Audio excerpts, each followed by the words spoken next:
Bienvenue au cœur du crime, un podcast issu des archives d'Europe 1. Savez-vous que plus d'un tiers des crimes et délits commis en France sont traités par la gendarmerie nationale?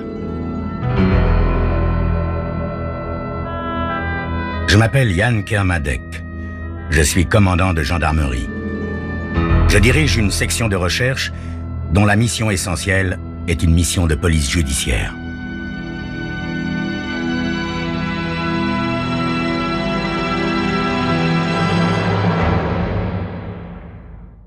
L'histoire que je vais vous raconter est une histoire vraie. Tous les faits sont réels et se sont déroulés en France. Seuls les noms des personnes et des lieux ont été changés.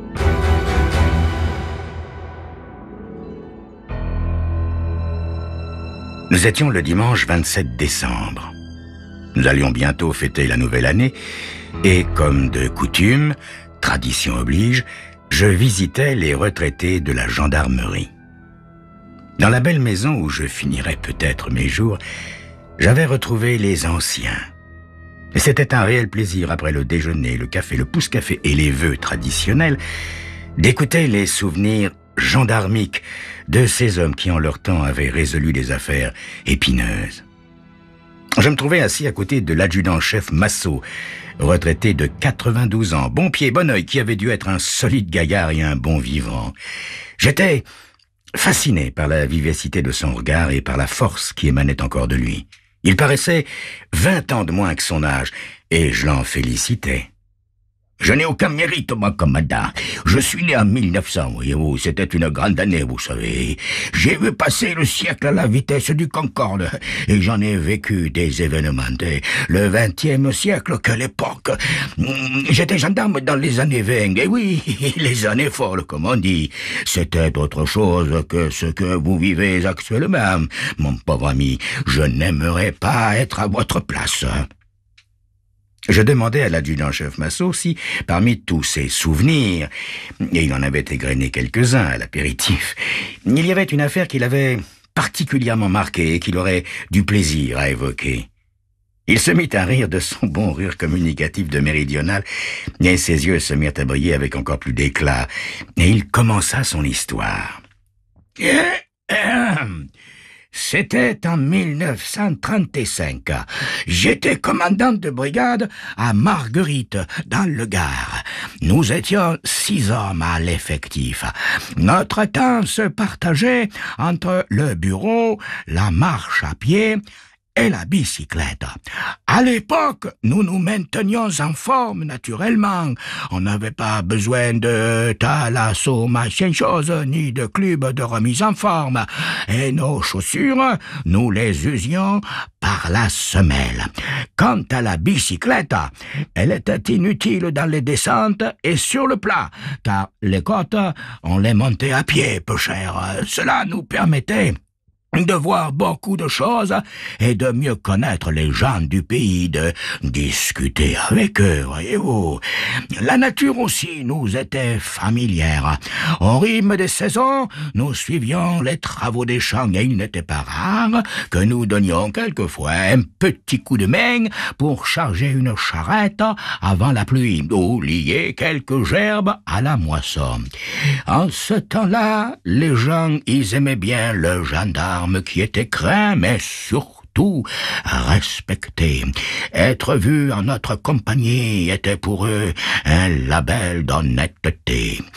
Un beau matin de printemps, je m'en souviens comme si c'était hier, nous roulions doucement en direction de Saint-Gervais quand nous avons rencontré le facteur.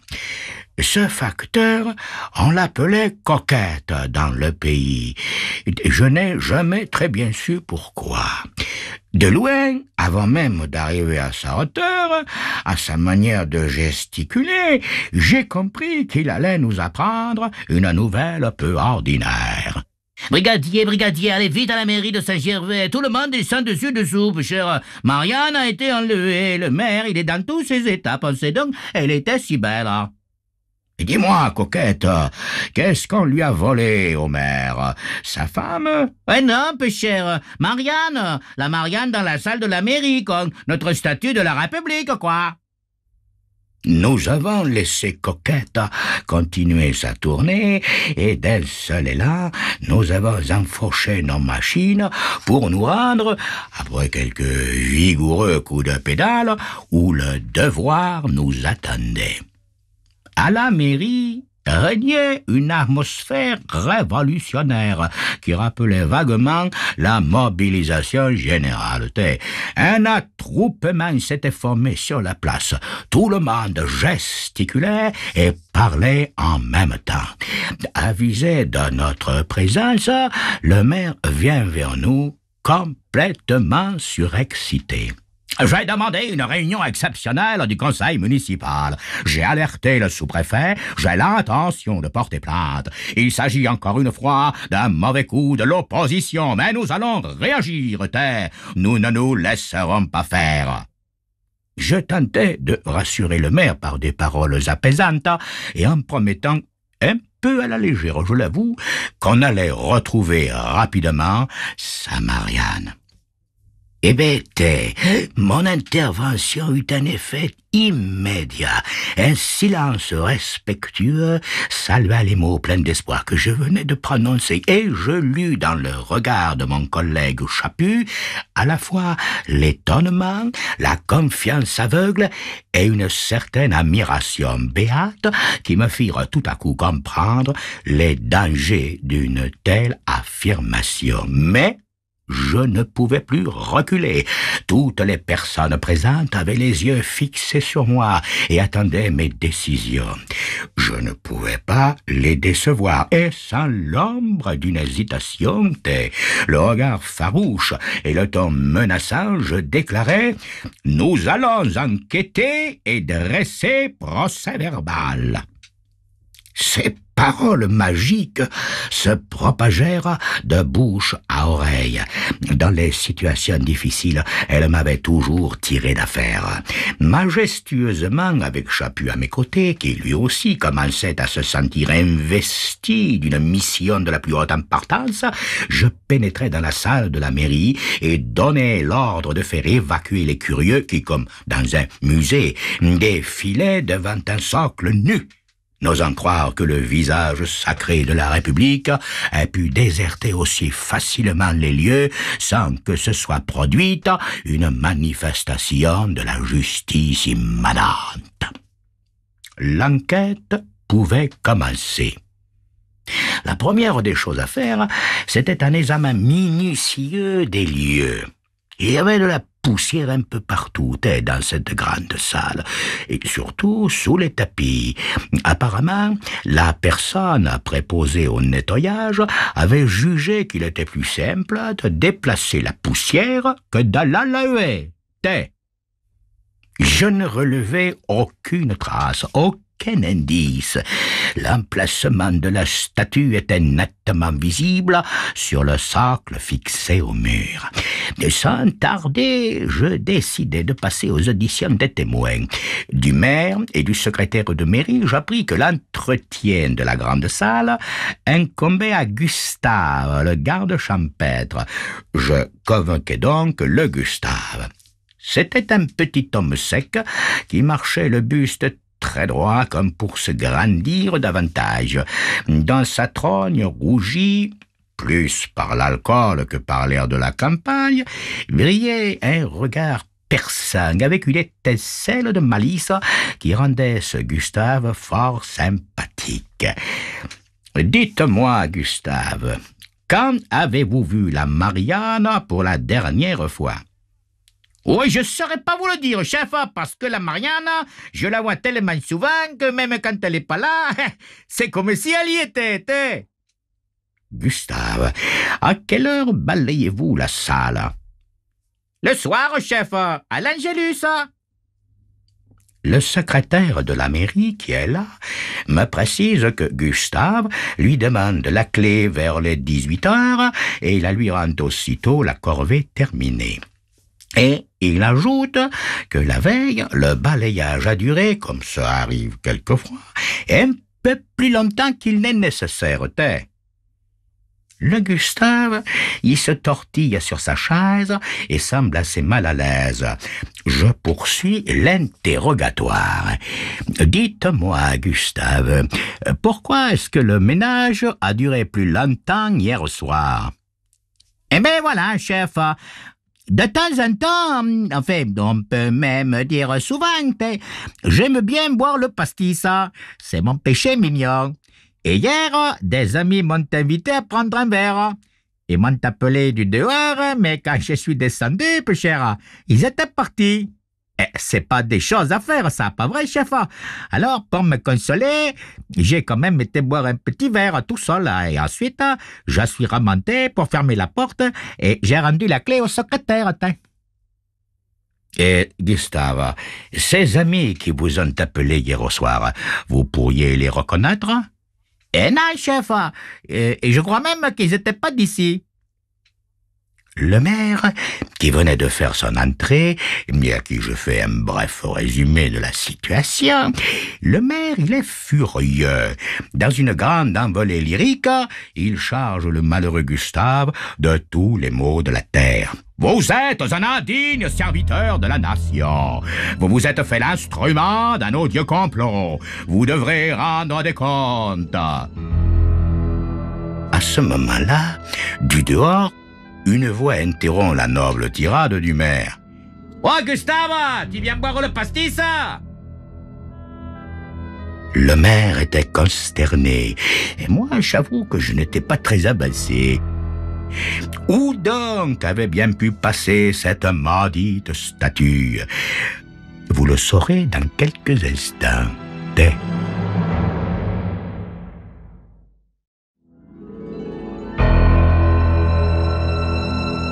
En cette fin d'année, il est une coutume que je respecte avec infiniment de plaisir. C'est la visite à nos anciens, les retraités de la gendarmerie. Au cours du déjeuner rituel, je me trouve placé auprès de l'adjudant-chef Massot, 92 ans, qui me raconte une affaire dont il s'est occupé dans les années 30. À Saint-Gervais, petit village du Gard, la mairie est sans dessus-dessous. On a enlevé Marianne. Le maire pense à un complot politique et les gendarmes, sous la direction du chef Massot, mènent l'enquête. On interroge Gustave, le préposé au nettoyage de la salle où se trouvait la statue, et celui-ci, qui a un fort penchant pour le pastis, se souvient que la veille au soir, pendant qu'il faisait le ménage, des amis, qu'il ne connaissait ni d'Ève ni d'Adam, l'avaient appelé du dehors pour l'inviter à boire un verre. Et qu'il a bu tout seul, d'ailleurs, parce que les amis en question avaient disparu. Après avoir repris une petite goutte de gnôle, l'adjudant-chef Massot continue son récit. Les jours suivants, malgré notre patience et notre opiniâtreté, nous ne trouvons aucun élément susceptible d'orienter les recherches. Le socle de Marianne reste désespérément vide. Le lendemain du vol, dans une ambiance de cour martiale, le maire réunit solennellement le conseil municipal et nous fait un discours au milieu d'un silence de mort. Devant cette attente inqualifiable à l'expression même des idées républicaines, nous mesurons la gravité de l'affront porté à la municipalité de Saint-Gervais tout entière. Une enquête est en cours. Elle sera peut-être longue et difficile, selon les dires du brigadier de gendarmerie Massot, ici présent. Mais nous sommes persuadés, devant sa farouche et courageuse détermination, qu'elle aboutira. Il importe par ailleurs que nous restions unis, car il ne fait aucun doute que ce coup sournois est destiné à déconsidérer les représentants de la commune à quelques semaines des élections municipales. D'ailleurs, en tant que maire de cette commune de Saint-Gervais, je déclare solennellement que je n'exercerai plus aucune fonction officielle tant que l'effigie de la République, notre mère à tous, n'aura pas regagné la place qui est la sienne. » Un tonnerre d'applaudissements accueillit cette belle envolée oratoire, chacun y allant ensuite de ses commentaires et de ses suggestions. Le commandant de section de l'époque avait lui aussi été avisé de l'affaire et avait assuré que tout serait fait pour retrouver Marianne et ramener ainsi le calme dans la commune. En ce qui nous concernait, moi et mon équipe, nous étions sur les dents et Chaput avait très bien résumé la situation en disant « J'ai comme l'impression, peu cher, d'avoir une épée dans le dos. Seulement, je n'ose pas avancer de peur de manquer une marche. » Avec le temps, la fatigue, les efforts inutiles, une certaine irritation s'insinuait au sein de l'équipe. J'avais prévenu mes collègues des circonscriptions voisines de la disparition de la Marianne de Saint-Gervais. Et un jour, je reçois la visite du maréchal des logis-chefs Bertolino. Il avait soi-disant un tuyau pour moi. Un paysan voisin de chez lui, en essayant de rattraper son chien qui s'était enfui, avait trouvé dans la campagne, à moitié enfouie dans la terre, une tête de femme en plâtre, cassée en 2 morceaux. Vraisemblablement, notre Marianne était retrouvée et nous attendait à la brigade du canton voisin dans un triste état, hélas. Notre brave Gustave, sacrifiant à Bacchus avec un peu trop d'ardeur, avait sans doute, par maladresse, fait tomber le buste de Marianne, puis, effrayé par les conséquences de son acte, avait dû soigneusement cacher les débris et inventer une histoire de vol. Enfin, nous avions trouvé la solution de l'énigme. Je souriais intérieurement, satisfait de ma perspicacité, et encore plus des conséquences de cette découverte. L'enquête terminée et la paix du village enfin retrouvée. J'alertai aussitôt monsieur le maire, et quelques instants plus tard, le cœur battant, nous partîmes dans sa voiture à cheval en direction de la brigade où l'on avait retrouvé Marianne. Enfin, nous arrivâmes dans le bureau de mon collègue Bertolino qui, avec 1000 précautions, déposa sur une table un buste représentant un visage féminin au profil grec, mais décoiffé, car le bonnet phrygien constituant le haut de la statue était détaché, brisé au ras de la partie supérieure du front. Je souriais béatement, tout prêt à accueillir les chaudes félicitations du maire, quand à ma grande stupeur, celui-ci, blanc comme un cierge, laissa tomber ces mots funestes. « Messieurs, ceci est un complot machiavélique. Cette Marianne n'est pas la nôtre. La nôtre était beaucoup plus belle. J'avais bien dit qu'il s'agissait d'un coup de l'opposition et je maintiens mon accusation. À partir d'aujourd'hui, la guerre est ouverte. » De retour à la brigade, je déposai la fausse Marianne sur mon bureau. Et en présence de tous mes gendarmes, je récapitulais les derniers événements de la journée. Comme d'habitude, Chaput exprima la pensée du groupe en lançant un regard venimeux à la Marianne impassible. « Si je me retenais pas, peu cher, je lui donnerais un coup de pied quelque part à celle-là. » Ce à quoi un gendarme hilar répliqua « T'excite pas, Chaput, tu vois bien qu'il n'y a que la tête, con !» Cela nous faisait du bien de rire, et ça contribuait à atténuer notre amertume. Les dernières paroles de monsieur le maire résonnaient encore à mes oreilles. « Ma Marianne a une petite éraflure sous l'œil droit, très caractéristique, d'une longueur de 2 centimètres environ. » Je réalisais soudain que dans aucune commune avoisinante, on avait signalé le vol d'une Marianne. Or, celle que nous avions récupérée en morceaux appartenait bien à une mairie, peu chère. Donc, il y avait eu substitution, invraisemblablement dans un village tout proche du lieu où l'on avait découvert la statue enterrée, celle-là, cassée. Aussi, j'annonçais d'un ton péremptoire à mon entourage ébahi « Demain, le problème sera résolu !» Le lendemain, Toujours en compagnie de monsieur le maire, qui nous faisait les honneurs de sa voiture à cheval, je me rendis au village de Cabrières, où nous fûmes reçus par l'élu local qui, au récit du malheur qui avait frappé Saint-Gervais, nous ouvrit toutes grandes les portes de sa salle du conseil municipal, où trônait notre Marianne. « C'est elle !» cria monsieur le maire. Et oui, c'était bien elle, avec son air martial et son éraflure à l'œil droit, qui lui donnait un regard coquin et frondeur.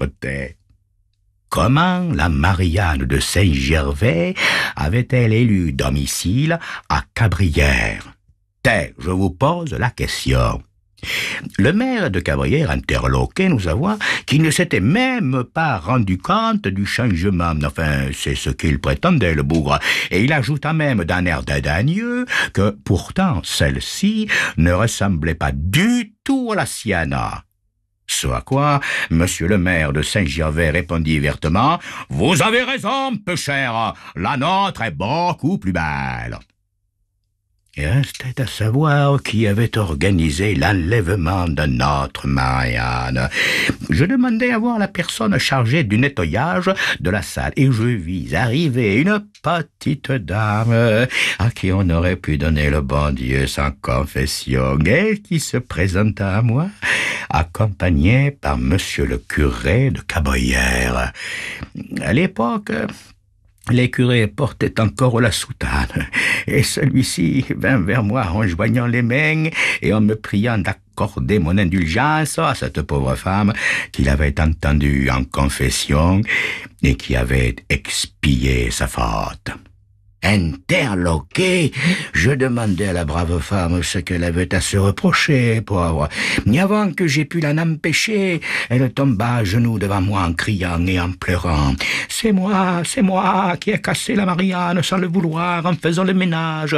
J'ai eu si peur, alors j'en ai parlé à mon frère, et c'est lui qui, avec un camarade, a eu l'idée d'aller prendre celle de Saint-Gervais pendant que le Gustave buvait le pastis au café. Ils ont enterré la Marianne que j'avais cassée, et à sa place, ils ont installé celle-là. Allez, vaille, Dieu me pardonne, je vais enfin pouvoir dormir, parce que la Marianne, elle était dans tous mes cauchemars. Et la pauvre femme essuya une grosse larme. Je l'aidai à se relever en l'assurant de notre indulgence à son égard, puisque péché avoué est à moitié pardonné. Ce qu'elle ignorait, c'est qu'elle avait évité une sanglante bataille municipale. Nous repartîmes triomphalement vers Saint-Gervais, où monsieur le maire, revêtu de son écharpe tricolore, installa Marianne en grande pompe dans la salle de la mairie. Quelques semaines plus tard, il était réélu et, comme je le félicitais chaudement, il me dit « Mais c'est grâce à vous, chef Massot. Si vous n'aviez pas retrouvé la Marianne, moi, je n'aurais certainement pas retrouvé mon siège à la mairie. Alors, encore merci, Massot. Et je ne vous dirai que 2 mots, bravo. » Ainsi se terminait l'histoire de l'adjudant-chef Massot. Il commençait à se faire tard et je devais rentrer à la compagnie. Je remerciais chaleureusement mon compagnon de table d'avoir évoqué devant moi des souvenirs d'un autre temps où l'on circulait en voiture à cheval, où les curés portaient des soutanes et où les gendarmes allaient à vélo. Heureuse époque.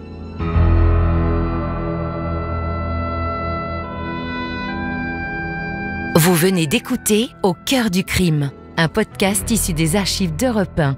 Réalisation Julien Tarot. Production Estelle Lafont. Patrimoine sonore Sylvaine Denis, Laetitia Casanova et Antoine Reclus. Promotion Marie Corpet. Au cœur du crime est disponible sur le site et l'appli Europe 1. Écoutez aussi l'épisode suivant en vous abonnant gratuitement sur votre plateforme d'écoute.